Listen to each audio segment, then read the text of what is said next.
You are with Dr. Rodrigo Rodriguez, Medical Director of BioCare Hospital.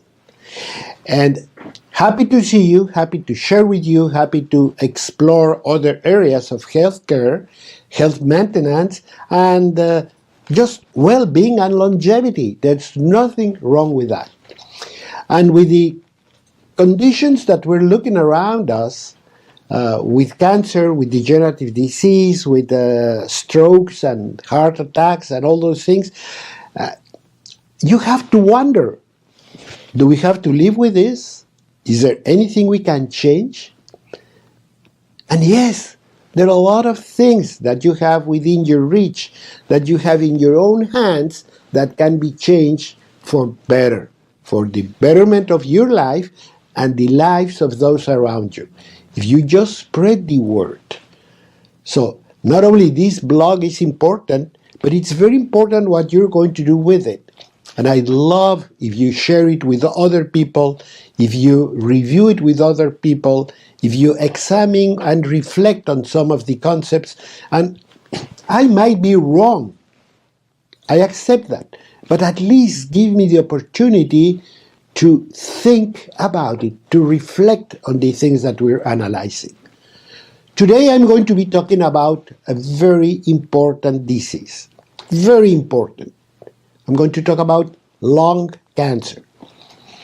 Lung cancer is one of the most deadliest cancers in America. We have a lot of people. It's probably the most frequent cancer in America.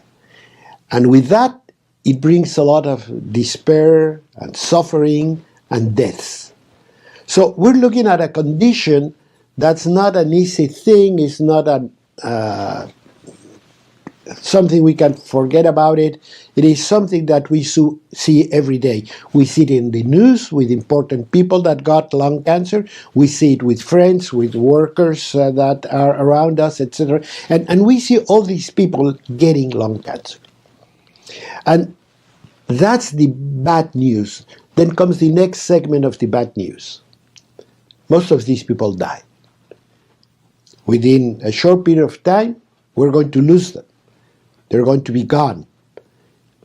And once again, my question is, do we have to live with this? Is there anything we can do? And let me give you some important figures. When we develop cancer, specifically speaking, lung cancer, you have more than half, you have like 60% chances of making it to the 5-year rule that in cancer survival is like the golden rule. You have 60% chances of overcoming the cancer for those 5 years if the cancer is discovered when it is localized. What's that mean? Well, it means that a cancer normally starts in an organ. In this case, lung cancer starts in the lung. And it starts like a very tiny little tumor that just creates a little bit of a problem and then begins to grow and create an image. And I say an image because there is going to be a point where you can see it on an X-ray, on a simple X-ray, on a very inexpensive X-ray. You can see it and you can say, aha, there's something. Then another studies are done, a biopsy might be taken, and then we say, this is a lung cancer, let's attack it. And your doctors are going to give you a huge possibility of survival of that cancer if you detected it early. But you know how many people actually detect it in that stage? Of 100 people with lung cancer, only 25 people can detect it when the tumor begins in one area. And that's what we call a localized tumor. So when the tumor is completely local to one part of your lung, you can only do it in 1/4 of the cases. Out of 100 people, 25 will discover it at that stage. Then the tumors begins to grow and starts getting to neighboring tissues. It starts attacking other parts of the lung, other parts of the bronchial tree, and it starts to spread. But still it's in the lung. It's still within the lung. How many people can tell, I have a lung cancer, but still it's in the lung, it hasn't gone anywhere else? Another 25%. Still very low. In both cases, we have a minority of people that can say, I get it localized or I got it just within the lungs.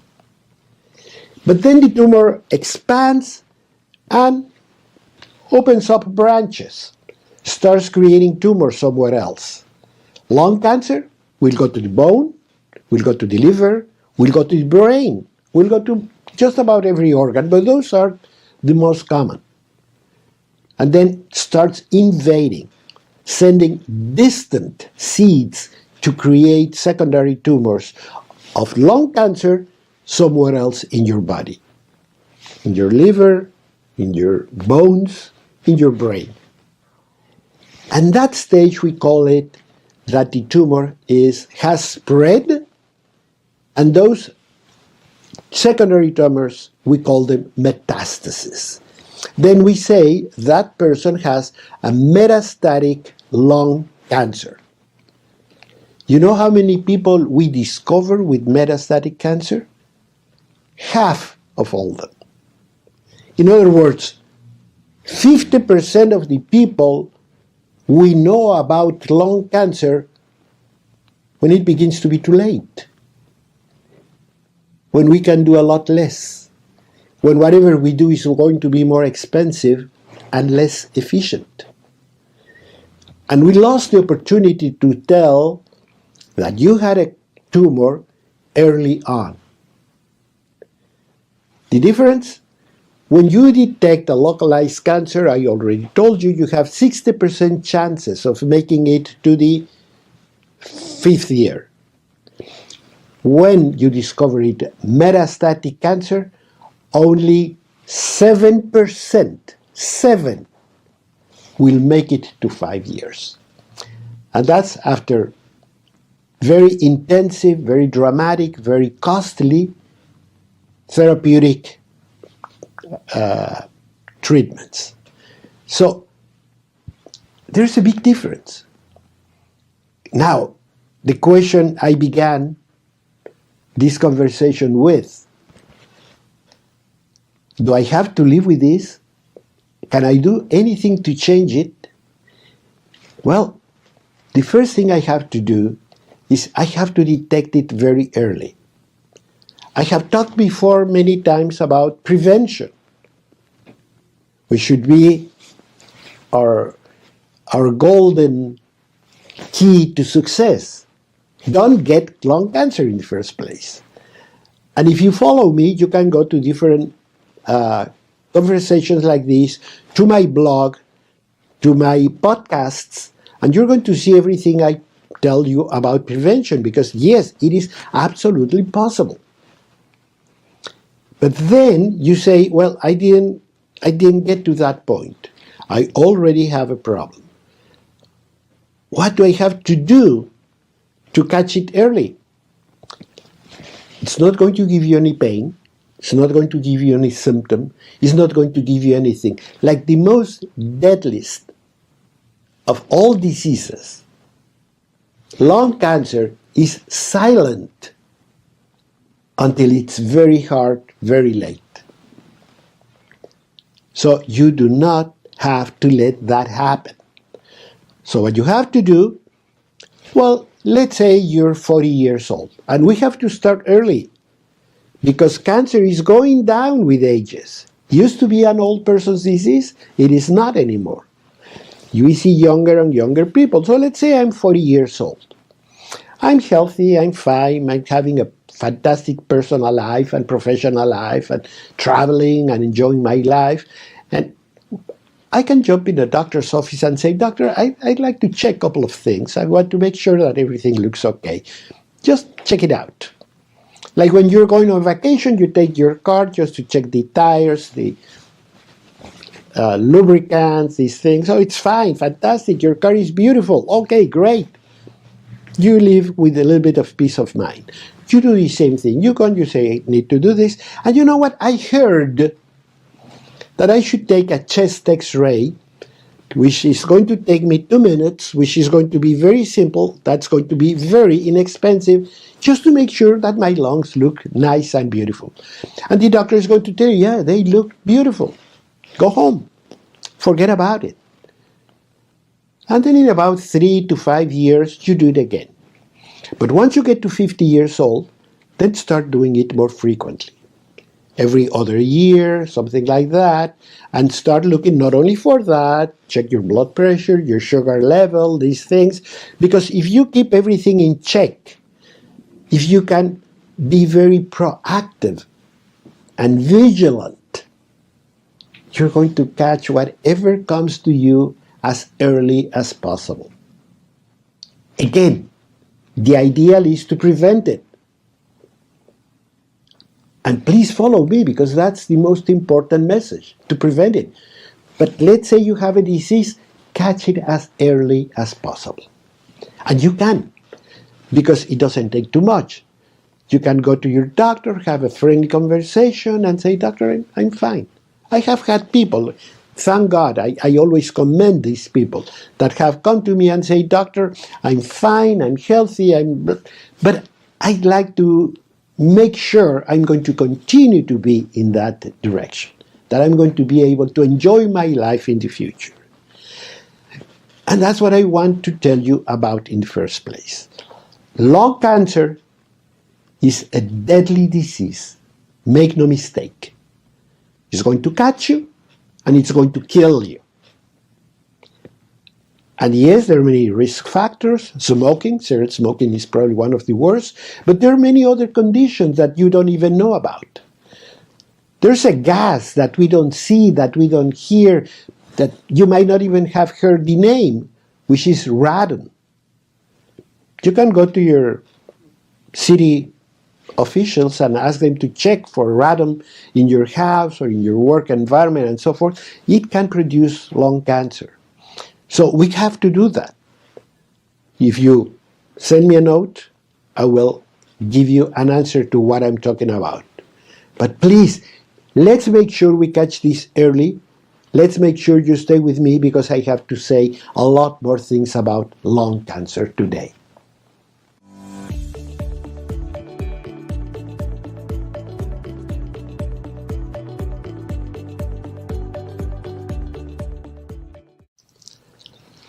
You're with Dr. Rodrigo Rodriguez, Medical Director of BioCare Hospital. And in today's podcast, in today's blog, we're talking about lung cancer. And believe me, this is very important. It's very important for several reasons. The first one is that it's a very frequent cancer. It's one of the deadliest cancers in America. We see more and more people with lung cancer, and we have to take a rational approach against that. We have to make the changes we have to do. And then we have to say, I don't want to suffer with this disease, so can I prevent it? And yes, the first line of defense is don't get cancer in the first place. And that goes with a little analysis of what are my risk factors. A risk factor is something that happens in your life, in your lifestyle, that puts you within the possibility, within the reach of a deadly disease. Let's say diabetes. A risk factor is obesity, because that means you're eating a lot, you're eating wrong things, etc., that puts you in a high risk of being diabetic. And you don't have to be a doctor. You see some people around you and you say, you have to take care of yourself. You're going to be diabetic, or you're going to have a heart attack. You see, so we instinctively know when we are at risk. But with few things, it's difficult to say what is the risk, like in high blood pressure, another silent killer. But with lung cancer, well, we know about cigarette smoking. We all know about cigarette smoking. And it is so important that now it's even banned to smoke in front of any other person, because we know that secondhand smoke also produces cancer. So if you want to smoke, go wherever you're just by yourself. Because if you smoke on the sidewalk, many people smoke in the sidewalk because, well, that's safe. Well, no, it's not safe for anybody. First of all, it's not safe for you if you smoke outdoors, and it's not going to be safe for the people around you, because they're going to get the smoke anyway. It's not a matter of, okay, it's going to be more diluted, but nevertheless, you're going to be smoking it. We saw it with COVID. You were walking on the sidewalk and you could get the disease from somebody just walking by. The same thing happens with cigarette smoke. If you smoke in front of other people, those people, no matter where they are, have a risk factor because of that. But there are other factors, and they have to do a lot with breathing, of course, because we breathe in substances that might not be good for you. There are a lot of chemicals today that we're not even aware of, that we bring them home. Make sure, for example, that if you buy a pillow, it's an absolutely natural pillow. You don't want any chemicals in there. And what I'm talking about is that many times they sell you chemicals with a good excuse. Because they tell you, well, if you buy this pillow, if you buy this mattress, it's fire retardant. And you say, okay, in case of a fire, I'm going to be safer. Think again. Make sure you know what sort of a chemical, because that's the way you make it fire retardant. Make sure what kind of chemicals are in that thing that's going to be next to your face night in, night out, particularly with children. We were having a problem, for example, with sudden death in infants, and all of a sudden we discovered that some of the plastics we use for a baby mattress or for a pillow could be the cause, could be the culprit. So make sure that everything we're breathing is clean. And the best way to do it is by going to natural things. You can use wool, you can use cotton, you can use linen, real linen, and be safer than if you use any sort of chemical thing that's been touted as having this or that possibility or advantage. Yeah, it might be fire retardant, but might be toxic as well. So make sure you know exactly what you're putting next to your face. And lifestyle. Lifestyle is very important because what you eat has to do with lung cancer. If you have a good amount of vitamin C in your diet, if you have a good amount of beta-carotenes and all those good things, magnesium, potassium, etc., which all are in vegetables, not in meat, then we are going to be preventing, we're going to be in better shape. So analyze, review, think of all these things. I'm not telling you to be a vegetarian, but yes, I'm telling you that at least 50% of your calories should come from vegetables. At least. Ideally, it's going to be more than that. But at least 50% of whatever you eat. Because that it also contains fiber that's going to feed your microbiome, and your bacterial flora is going to help you to enhance immunity and destroy cancer cells. Yes, actually, fiber digestion by our intestinal flora can produce substances like the butyric acid, which is a short-chain fatty acid that has a very good effect as an anti-cancer substance. Your gut will make it for you.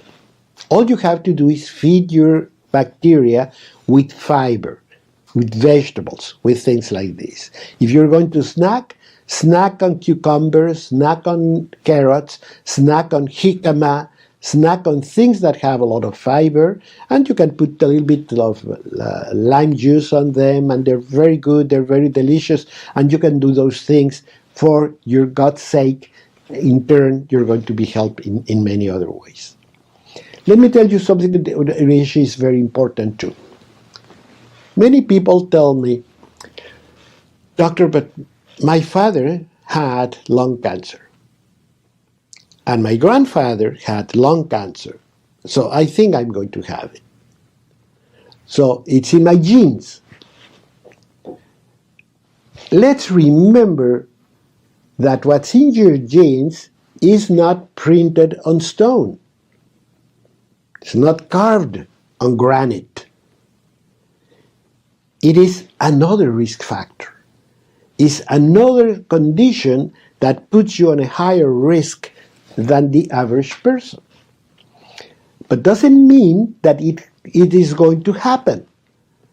Because if you have genes for diabetes, if you have genes for heart attack, if you have genes for lung cancer, there's something called epigenetics. What is epigenetics? Epigenetics is the possibility to suppress, to silence a bad gene. Yeah, I have that gene which is not very good, but I think I can suppress it. How? By enhancing, by exaggerating my lifestyle behavior. If I think I have this gene for lung cancer, I'm going to reduce the amount of animal protein. I'm going to increase more and more the vegetables, the fiber in my diet. I'm going to try to eat more raw products. I'm going to make changes in my life so I can beat the odds. Because not only I'm going to be silencing this gene, but I'm going to be making the good genes be able to express themselves through also the help of my intestinal flora, which is going to be very healthy. You see, everything is coordinated. So don't give yourself up just because it's in your genes. You have to work harder, but you can beat the odds. And then, what we have already mentioned, I had the bad luck, I had a cancer. Let's find about it as early as possible. When it's a tiny little group of cells that can either remove or kill fairly easy. I was telling you that only 1/4, 25% of people can detect a lung cancer when it's very easy, very simple, very inexpensive to treat it. The vast majority, when it's difficult, if not too late. You don't have to let that happen. So, surveillance, vigilance is the name of the game.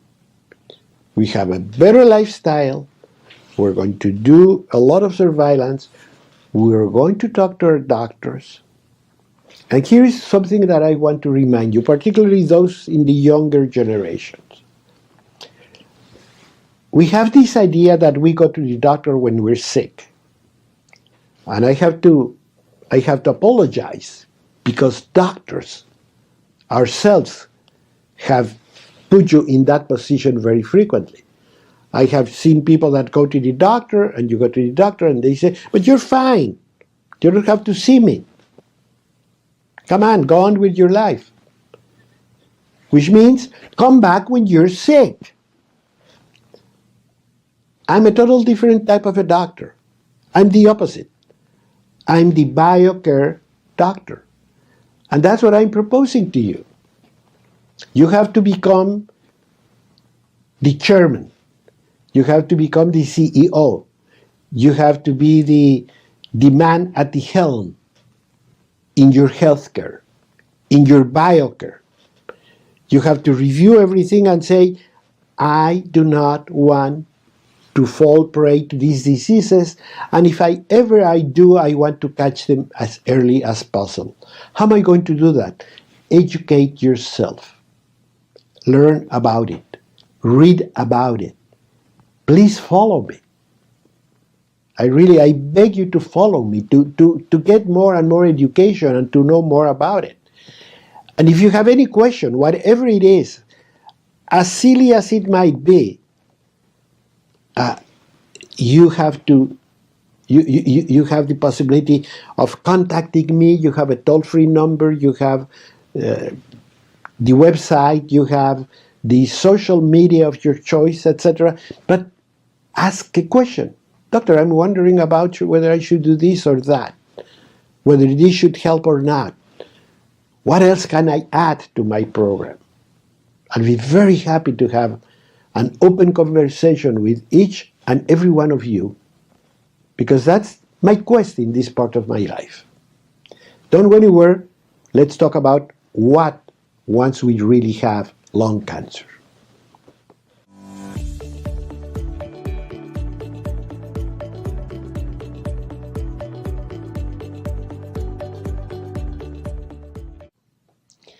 We are talking about lung cancer.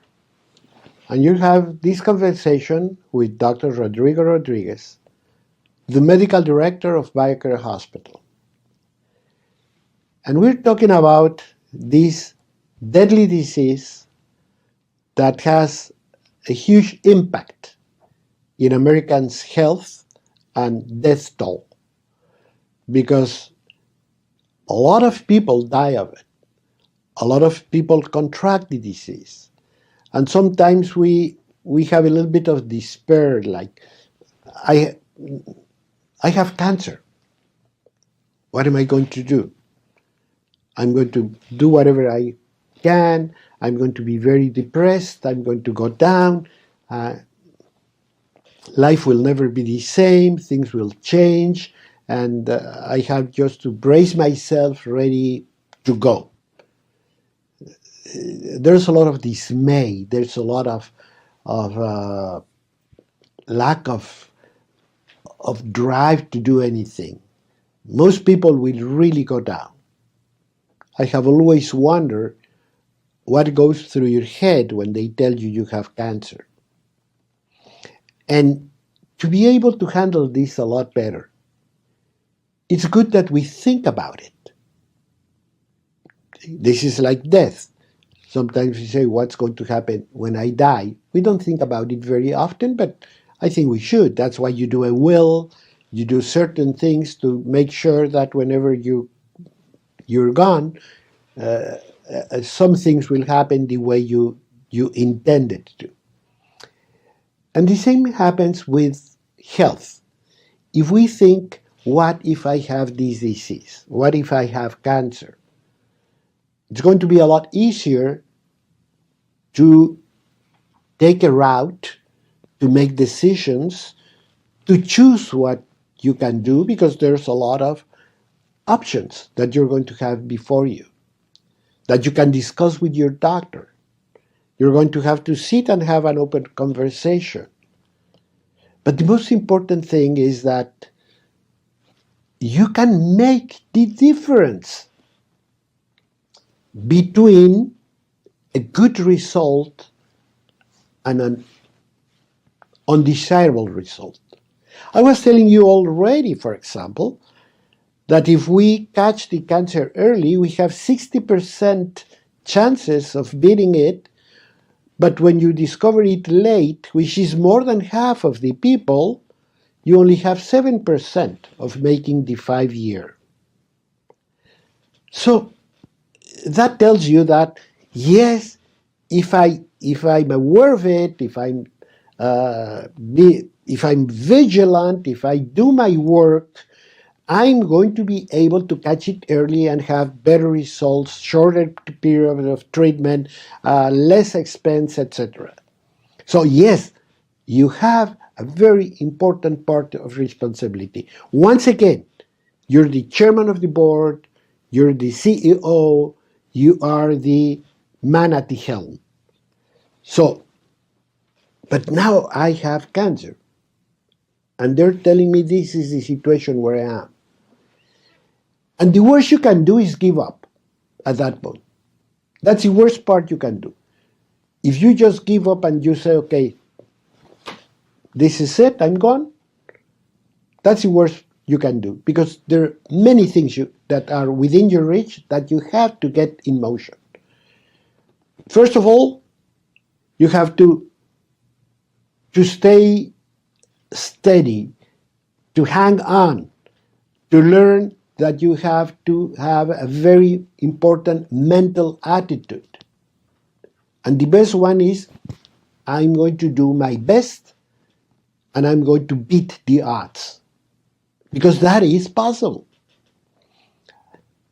I have many years, I have over 50 years as a doctor and seeing people with cancer.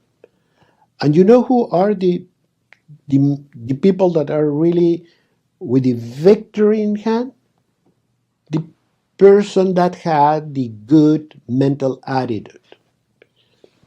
You do not panic, you do not give up, you look at what possibilities you have before you and you get them in action. And you're ready to make changes.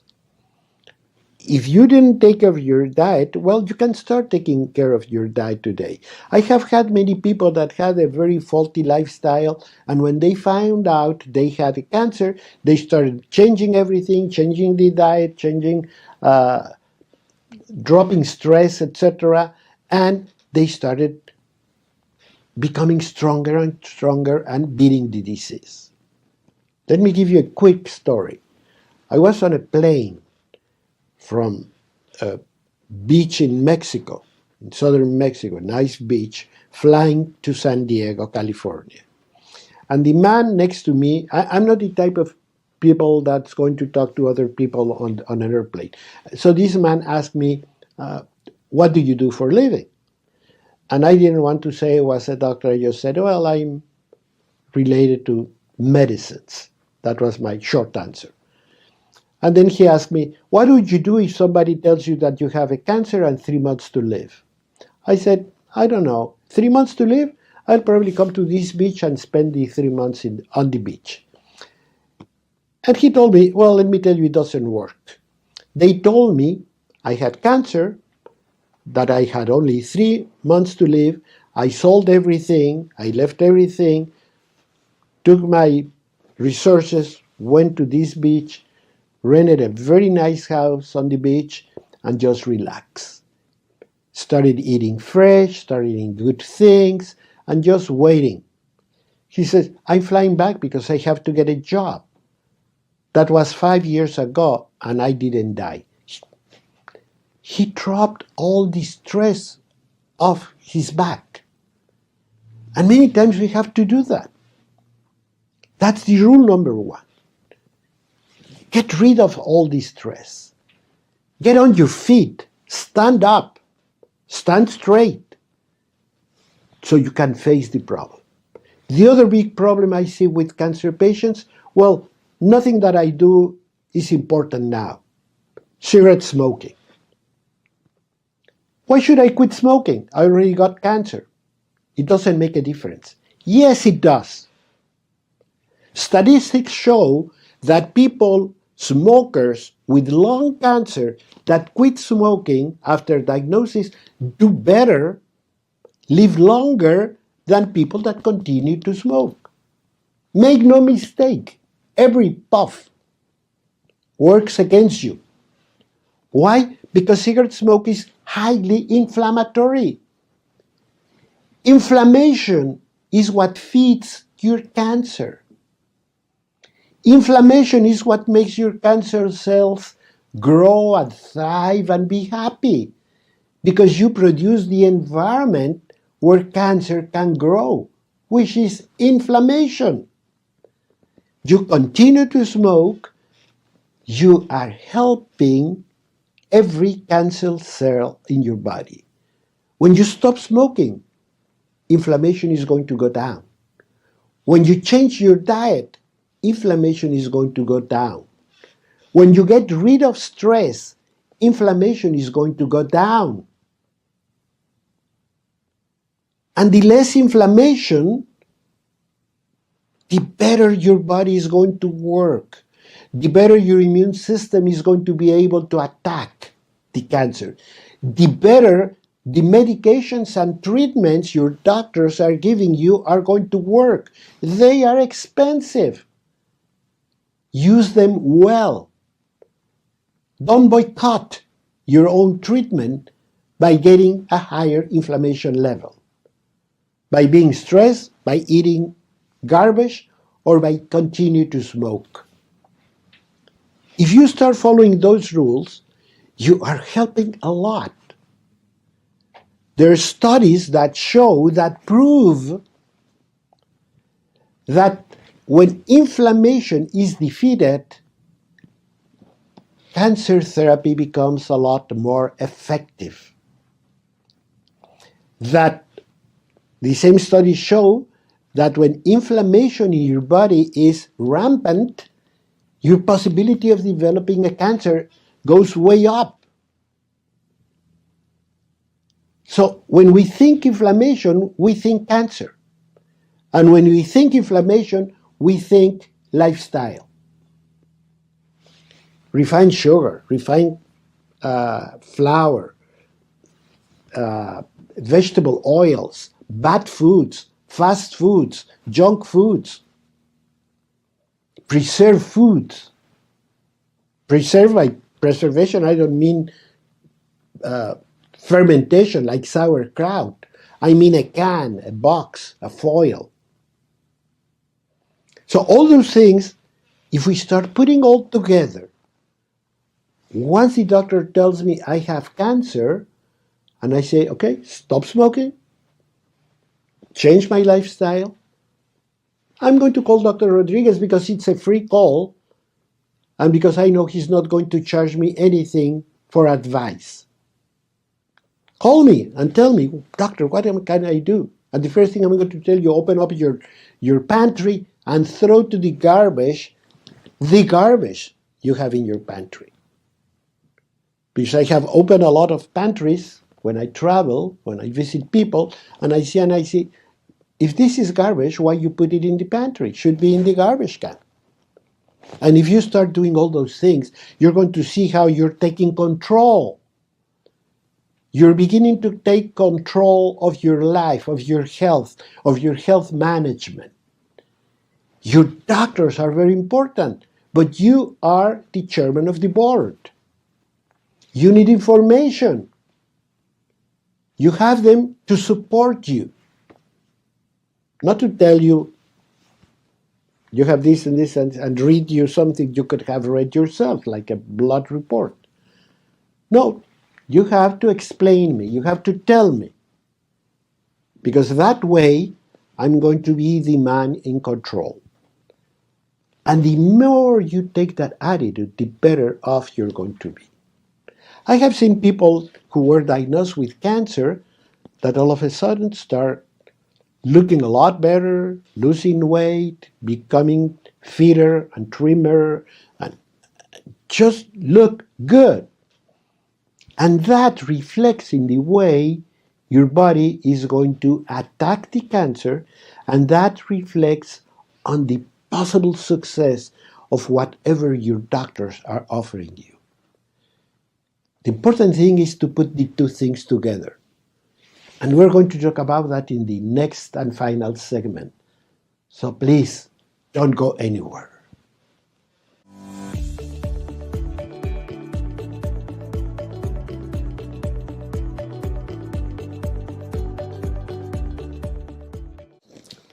I am Dr. Rodrigo Rodriguez, Medical Director of BioCare Hospital and Wellness Center. And I'm very glad, I'm actually grateful that you're watching this podcast, and hope that the word is going to produce some resonance within you, and it's going to let you think and reflect on things we can do in managing deadly diseases. Because unfortunately, in our modern world, when we thought medicine had conquered everything that threatened our lives, like tuberculosis or gangrene or things like that, well, we just were replacing one sort of a disease, which was infectious, by another type of disease, which is a degenerative disease. And today we're talking about cancer, and we're talking specifically about lung cancer. And my dismay or my worry is that all these new diseases are self-inflicted. When we had tuberculosis or when we lived through the COVID-19, there was little we could do. We could wear a mask, we could separate ourselves, we could isolate, etc. But there was a bug, there was a virus, there was a microbe that was looking to attack us. But when you talk about of all the modern diseases, of all degenerative diseases, that's going to kill 7 out of every 10 Americans. 7 out of 10 are going to die because of that. You say, but these diseases didn't have to exist in the first place. If we ate right, if we didn't smoke, if we did a little bit more of exercise, and just loved ourselves a little bit more, we could be a very healthy nation. But we're seeing more and more sick people, and we're seeing many people younger and younger being affected by the same type of a problem. So we have to rethink what we do. I started as a doctor 50 years ago, more than 50 actually. And I always felt, going through medical school, that we were missing something. That a lot of things that I heard at home from my father, he was an accountant, he wasn't a doctor. But he was very conscientious, very instinctive about how to feed the children, he said. And that came from his mother. My grandmother was very careful too. She would line all the grandchildren up once a week and gave us cod liver oil. And she always gave us a small lecture about what we should eat during the week and what we should not eat. And that was a weekly conference accompanied by cod liver oil and a little bit of orange juice afterwards, or half a lime to suck in it. And when I was growing up as a doctor, I saw a lot of those teachings that were not there. Used to be, I remember, when I was a kid and my mother would take me to the doctor, my mother would ask, and what is the diet? And the doctor would say, well, you cannot do pork. I don't know why, but he said always no pork, no fats, no this, no the other. You have to. He always gave a little bit of a lesson of what we should eat when we were ill. And when I was growing up as a doctor at the university, I asked my teachers many times, but doctor, what about the diet for this disease? Let's say we're talking about an infectious disease. I would say, what's the... Oh, no, they can eat just about everything. And you probably have gone through the same experience. You go to the doctor and you ask the doctor and you say, what should I eat? And the doctor tells you, well, whatever you want. Don't overeat. He's going to make a little remark, but not going to be very specific. So I saw that we were missing that we were missing bed rest, that we were missing a lot of things that are important, that we were missing enemas. Come on, enemas are in the United States pharmacopoeia up to the middle of the last century. So when I was growing up, enemas were very common. And when I went to medical school, we still talk about enemas. When I finished medical school, I never saw them again. And they came from instinct. But at the same time, at the university, I was learning a lot of good things. I was learning about the use of medication that was very favorable, very good, about surgical procedures that were short of a miracle, about different manipulations that could make a big change in the outcome of a treatment. Then I finished medical school and I started working as a doctor and seeing patients, and I thought, why don't I put the two things together? Why don't I see a patient that has a disease and change their diet, their lifestyle, start doing cleansing enemas, starting doing work with the intestinal flora, etc. Why don't I put it all together? And you know what? I couldn't do it.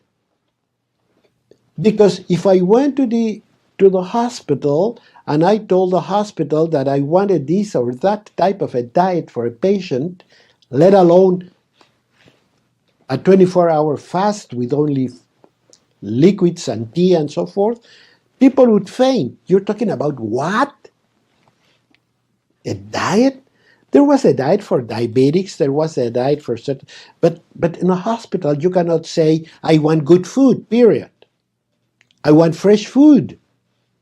Things like that. So it came to the point where we thought, this is me and a group of other people around me, we thought we need to have our own hospital. And that's where BioCare Hospital was born. A hospital that has a kitchen that has 7 times the size and twice the staff of our pharmacy.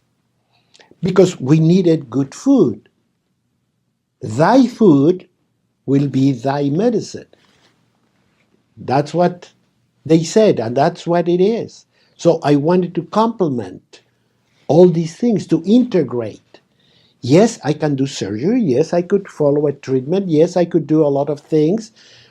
But I have to support the body. I have to support the host of the disease. Because, number one, I understand that we were created in perfection. Number two, I have to understand that my body has a lot of defenses and resilience. Number three, I know that my body can fight off the disease by itself. It doesn't need anything else. If I can help him, fine, but you don't need that necessarily. But when you put the two together, then is when you start making the changes. And that's what we do. And I was telling you that inflammation is the environment where cancers are created and where cancers thrive.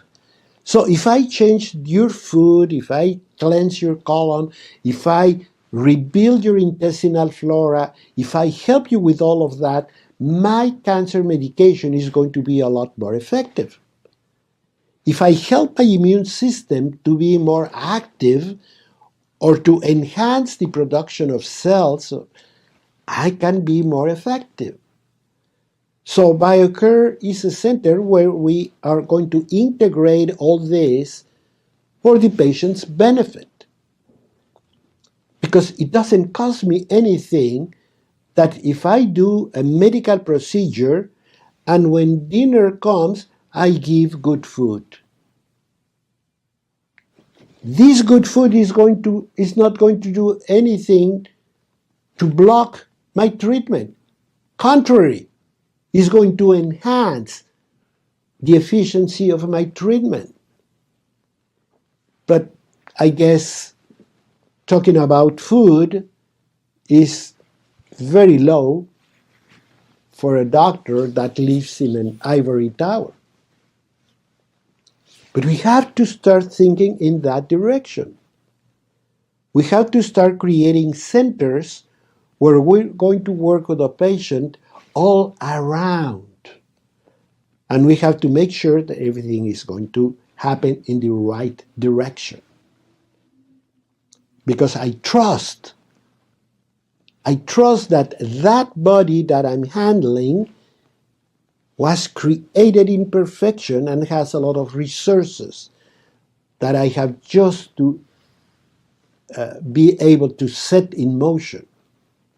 And that's going to happen when I remove the stress, when I remove the toxics of tobacco, when I remove the toxics of alcohol, when I give that body the vitamins, the minerals, the nutrition, the quality of food it needs, when I enhance the immune system through the creation of a very healthy intestinal flora. That's not only going to help my immunity, but it's going to have substances that can act against the cancer. You see? So it is not just, well, this is another cancer hospital. I think that if you read everything quietly and peacefully, you're going to understand a lot of things. But you don't even have to do that.